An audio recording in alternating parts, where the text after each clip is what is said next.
Há um tempo atrás não se podia falar em suicídio na comunicação, né? Era algo assim que as pessoas realmente não tocavam no assunto. Mas qual é o maior problema de se falar de determinados assuntos? Como você vai falar? Como você vai abordar? Como você tem que se posicionar? Como falar de algo tão sério ou deixar de falar de algo tão sério?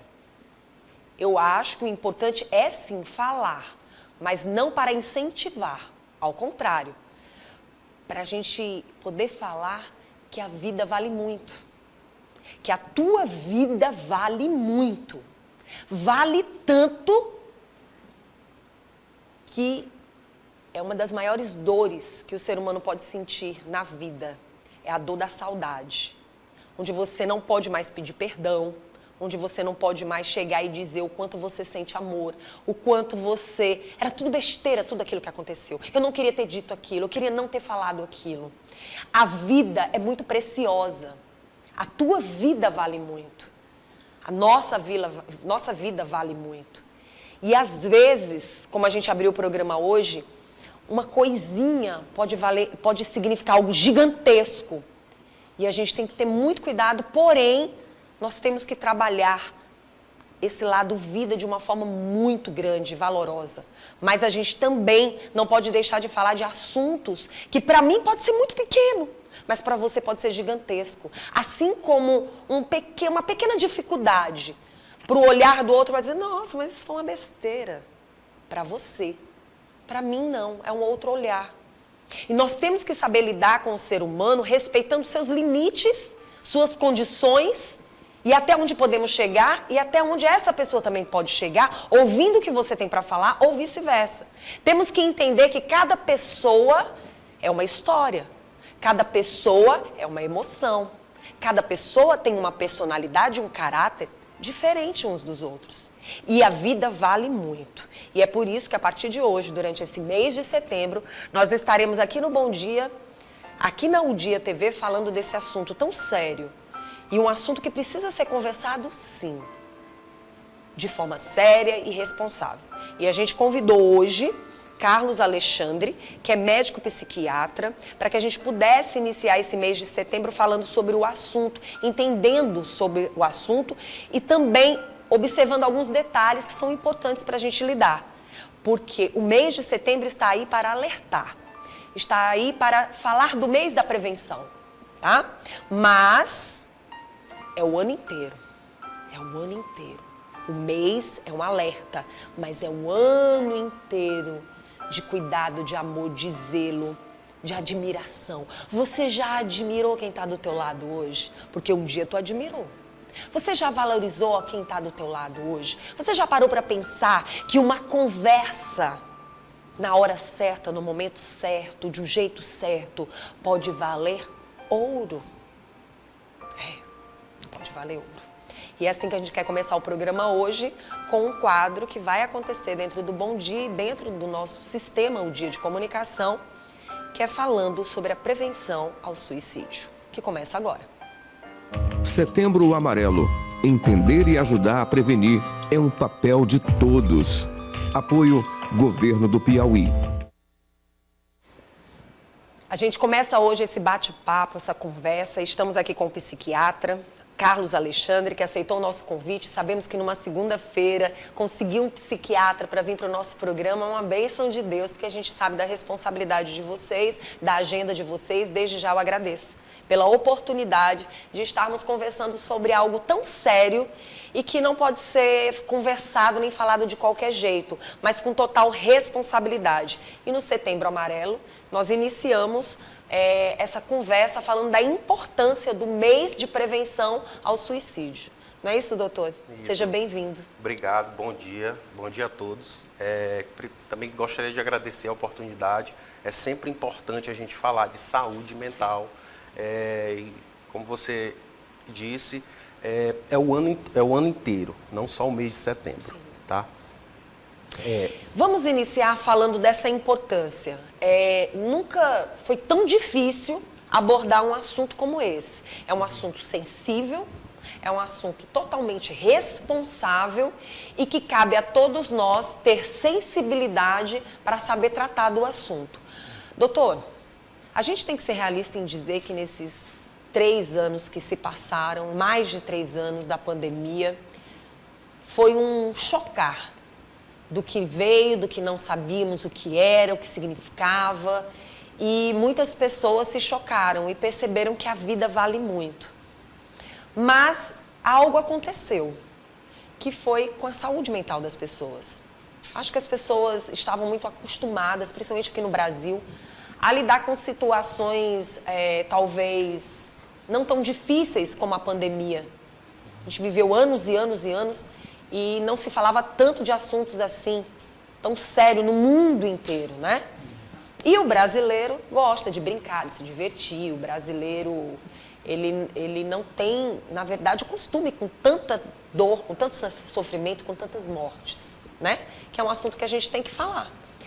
E a gente tem percebido, pelo menos aqui dentro do Bom Dia, o quanto a gente tem falado da saúde mental. São 3 anos falando de saúde mental. É assunto que não acaba nunca. E quando a gente pensa que não tem mais nada para falar, ainda tem mais assuntos chegando, ainda tem mais informações chegando.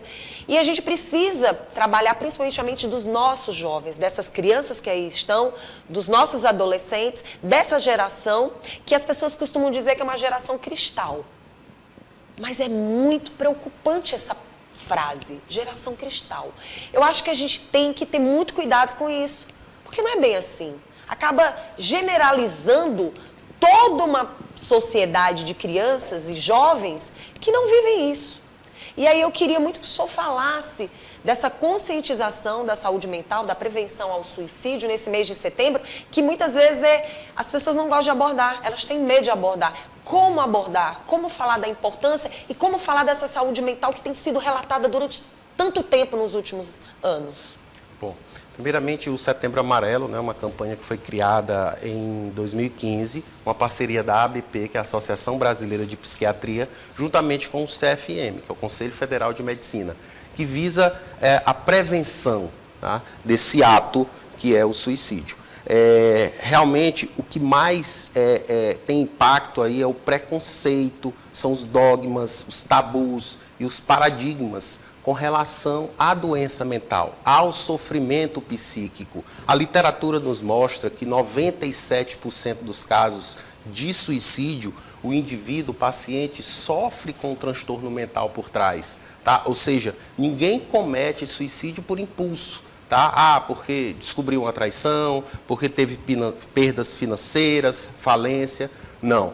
Filogeneticamente, nosso cérebro, ele luta pela sobrevivência. Então, ninguém chega a esse ponto, a menos que tenha um sofrimento psíquico por trás. Na prática, a gente observa que 100% dos casos, o indivíduo que chega a esse ato tem um transtorno mental, de fato, por trás.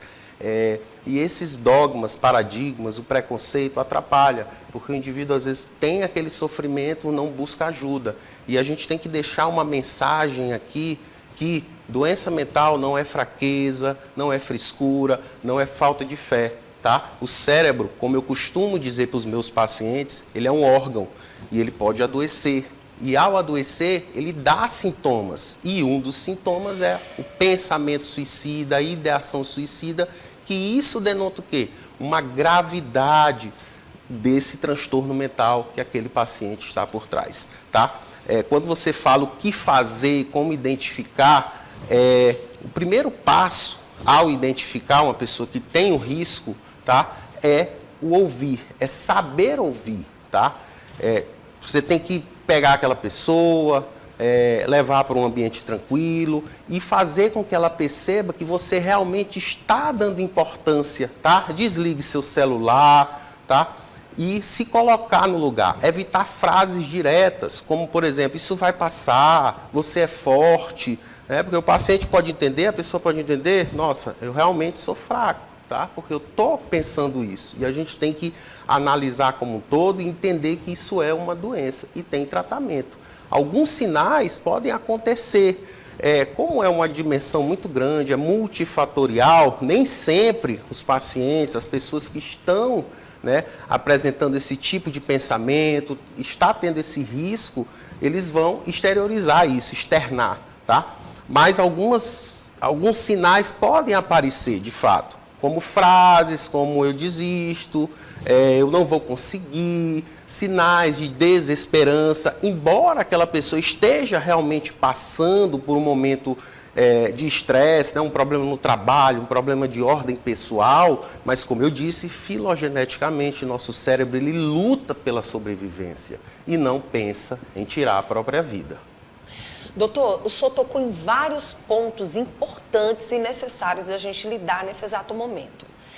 Aquilo que eu falei, eu acredito que é muito real. O que é pequeno para o outro, para aquela pessoa, às vezes a gente ouve muitas pessoas dizerem assim, meu Deus, mas isso foi motivo? Havia necessidade disso? Eu queria muito que o senhor falasse justamente para quem está assistindo o nosso programa sobre isso, porque o senhor acabou de relatar algo importantíssimo. Como lidar com o senhor falou, sentar, conversar, dar atenção verdadeiramente. A pessoa pode já estar fazendo o tratamento, observar nesse tratamento se está melhorando ou está indo para um outro nível. Tudo isso tem que ser observado. E o que falar para essas pessoas que, de repente, não tem ideia de que existe algo gigantesco na mente dessa pessoa e que para aquela que está ali do outro lado pode ser pequenininho, mas na mente dessa pessoa é enorme, é gigante. Não é isso que acontece? Isso, a gente... isso até é bíblico, tribulações nós vamos sofrer, todos nós temos problemas, a vida é feita de problemas, tá? E esses problemas estão aí para serem vencidos. E a gente não pode julgar o problema do outro. O que para você pode parecer pequeno, para aquela pessoa que está com aquele sofrimento, que tem aquele transtorno mental, aquilo é de grande impacto, sim. Tanto é que ele chega a ter esse tipo de pensamento, às vezes tentativa, já é uma pessoa que já vem de tentativas prévias. Então, tem que, como eu disse, o primeiro passo é ouvir, saber ouvir. E quando você diz assim, pergunta o que é melhor, o que é ideal eu falar, eu respondo da seguinte forma: o ideal é você evitar falar algumas coisas que podem prejudicar, como eu disse aqui, evitar palavras diretas e objetivas, tá? Como, por exemplo, você é forte, você vai superar isso é besteira, é frescura, vai passar, seja forte, pense positivo. Para não falar tudo isso, você vai ouvir. Isso. Nesse ouvir, qual seria o segundo passo? Demonstrar empatia, demonstrar que você realmente tem interesse para aquele paciente e orientar, tá? Busque ajuda, buscar ajuda se você tem que procurar um profissional da área de saúde mental, porque há tratamento. Doutor, quando a gente fala desse assunto, quando a gente fala de tratamento, a gente observa também que existem algumas pessoas que passam uma vida inteira um determinado tratamento por conta própria. Existem pessoas que elas procuram um profissional e depois elas se habituam, se acostumam até a medicação e não procuram mais o profissional. Não tem, a própria família, às vezes, acaba também relaxando de não levar esta pessoa novamente para novas consultas, para analisar direitinho se aquele medicamento ainda continua ok, porque muito se avançou, né? Isso, hoje a gente... Graças a Deus a gente tem tratamentos eficazes, várias opções terapêuticas. Foi bom você falar nesse ponto, porque às vezes o paciente já tem aquele tabu. Nossa, eu vou ao psiquiatra, vai me passar remédio que vai me... tomar a vida toda. A vida toda, vou ficar dependente, enfim. E eu sempre digo, olha, a primeira coisa que você tem que pensar é que o remédio, ele não é o vilão. O vilão é a doença, é tudo que está acontecendo com você, tá? E, obviamente, há um tratamento e existe um tempo de tratamento de manutenção que a gente chama, a gente fazendo uma pequena analogia, né? O indivíduo que adoece, tem uma doença cardiovascular ou renal, vai desenvolver uma hipertensão arterial. Então, ele vai fazer uso daquele antihipertensivo, muitas das vezes, a vida inteira, né? Em geral, os transtornos mentais, a gente tem um tratamento e não é para a vida inteira, tá? Mas precisa-se sim fazer suas consultas periódicas, né? Evitar aí o Dr. Google da vida, já dizia Paracelsus, toda droga é veneno, o que vai diferenciar, todo remédio pode ser um veneno, o que vai diferenciar é a dose, é a indicação. E para a gente tomar uma medicação, ela tem que ser indicada, tem que ser acompanhada pelo médico, tá? E além do tratamento farmacológico, existe o tratamento não farmacológico, que se associa psicoterapia, tá? Atividade física, uma alimentação saudável. Então, associar tudo isso tanto para o paciente melhorar, até para a retirada da medicação posteriormente, depois que a gente passar pelo período de tratamento de manutenção.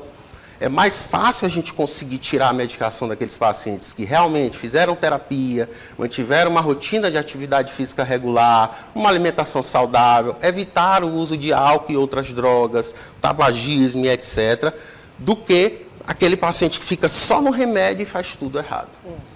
Muito bom o senhor falar sobre isso, porque eu me lembro bem de uma médica, né, que disse, olha, em toda doença, 50% pode ser o remédio, mas os outros 50% é o que você vai viver no dia a dia.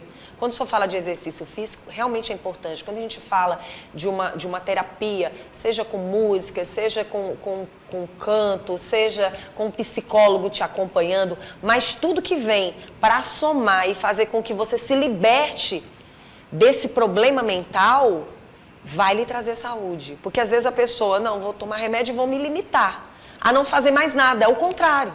Você tem que realmente dar vida e condição de vida para essa pessoa entender que a vida está ali, é viver, né? A palavra viver é o ponto-chave. E muitas vezes a gente entende também que às vezes o ser humano que está do lado parece que meio que se cansa das dificuldades do outro. E isso não pode acontecer. Essa conscientização, principalmente para a família, seja o pai, a mãe, o irmão, o tio. As pessoas, às vezes, elas deixam o outro seguir um mundo que, na verdade, tem que se dar importância, né?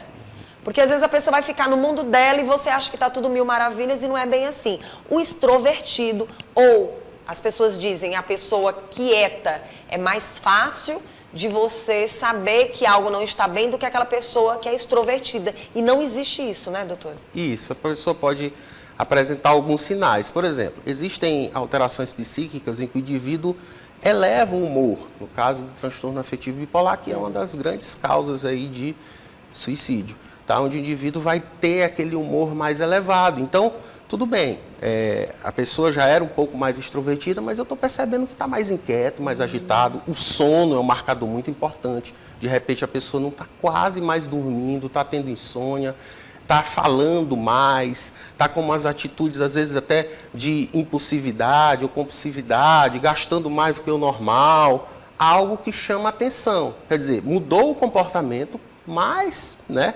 elevou mais ainda aquele humor daquela pessoa que já era extrovertida, já falava demais. Opa, fulano não era assim, está um pouco esquisito. Então, isso são sinais que podem demonstrar algum risco, que haja um sofrimento psíquico.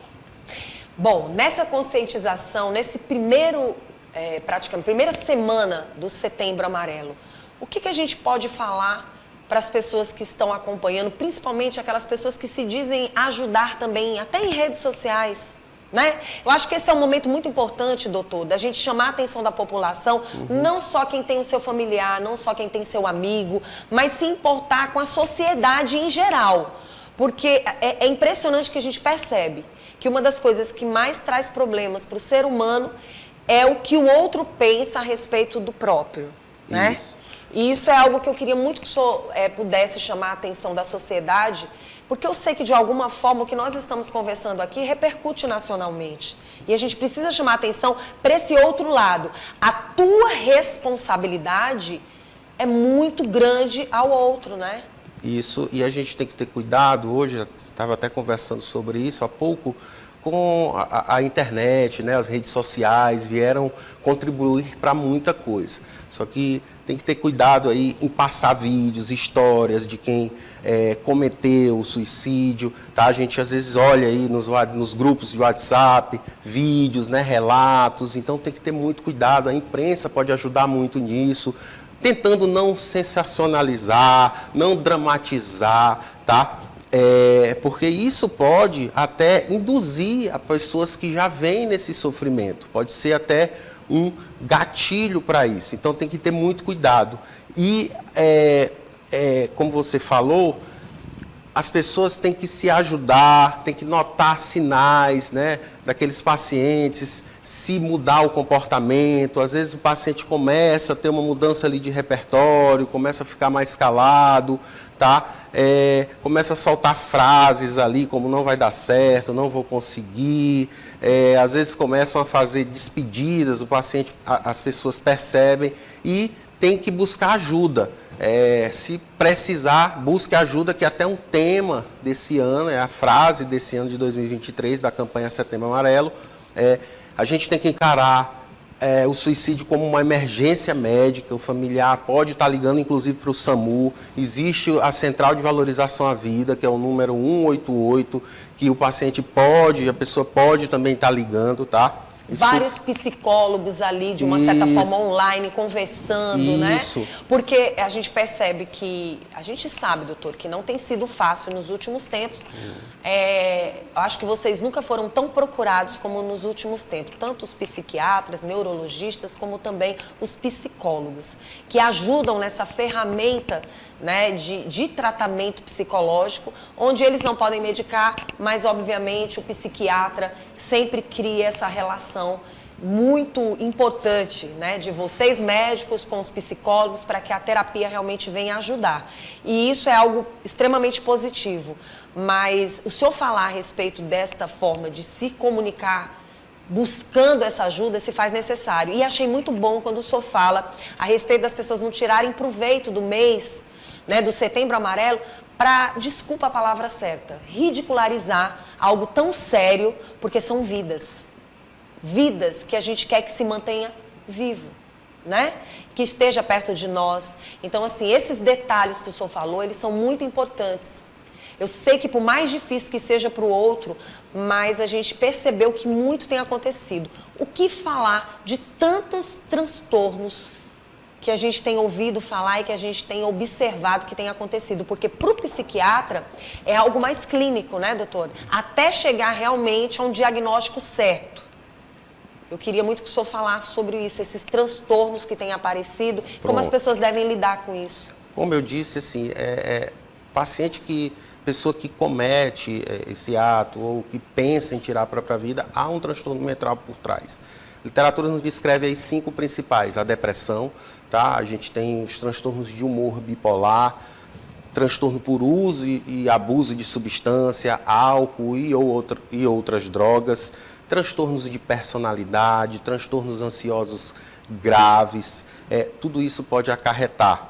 Então, é necessário sim buscar a ajuda do profissional de saúde, tá? Quando se identificar, muitas das vezes o paciente tem aquela resistência, né, que a gente chama de anasognosia, não reconhece estar doente, e aí é fundamental a participação do meio em que o paciente vive, seja os amigos, principalmente os familiares, para estar orientando a buscar de fato uma ajuda profissional, uma consulta com o médico psiquiatra, buscar a avaliação de psicólogos também é importante.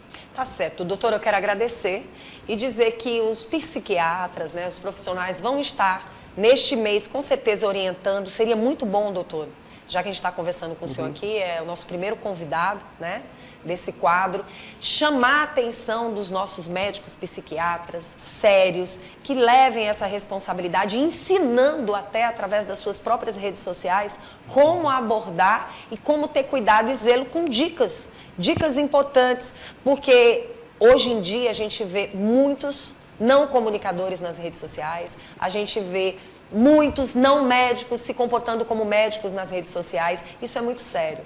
Presta atenção no que você anda vendo, no que você anda assistindo, no que você anda acompanhando, no que você anda seguindo orientações. Veja o profissional que está lhe orientando. Então eu peço, em nome da comunicação, que profissionais como o senhor, à altura do senhor, possam levar informações, principalmente nesse mês de setembro, valiosíssimas, para que pessoas não brinquem de se comunicar em rede social e muitas vezes leve situações tristes como essa para a sociedade, né? Eu sei que vocês têm um papel importante, eu sei o quanto vocês têm seus momentos valiosos como doutores em seus consultórios e clínicas, hospitais, mas a gente precisa desse apoio de vocês que são sérios, para que a sociedade entenda que não é todo mundo que pode falar sobre o assunto. Viu, doutor? Eu quero agradecer pela sua presença e dizer que esse mês, eu acho que é um mês muito importante de vocês, psiquiatras, ajudarem a sociedade a entender que não se pode ouvir qualquer pessoa. Eu agradeço também, parabenizo, né, a vocês essa iniciativa de valorização à vida, tá bom? Muito obrigado e conte comigo. Tá certo. Tá? Quem quiser falar com o doutor, tá aí na telinha o Instagram dele, tá bom? Eu tenho certeza que ele pode sim, através das próprias informações que vão lá para o Instagram dele, colher algo de positivo que você venha deixar lá no direct dele, através dos profissionais, né, assessores que venham acompanhar, para ajudar a sociedade a viver mais. Não é verdade? Isso. Muito obrigada, tá, Eu que doutor? agradeço, obrigado. E este quadro continua ainda esta semana, porque nós queremos que você valorize a vida, a tua vida e a vida do outro. Tá certo? Setembro Amarelo. Entender e ajudar a prevenir é um papel de todos. Apoio Governo do Piauí.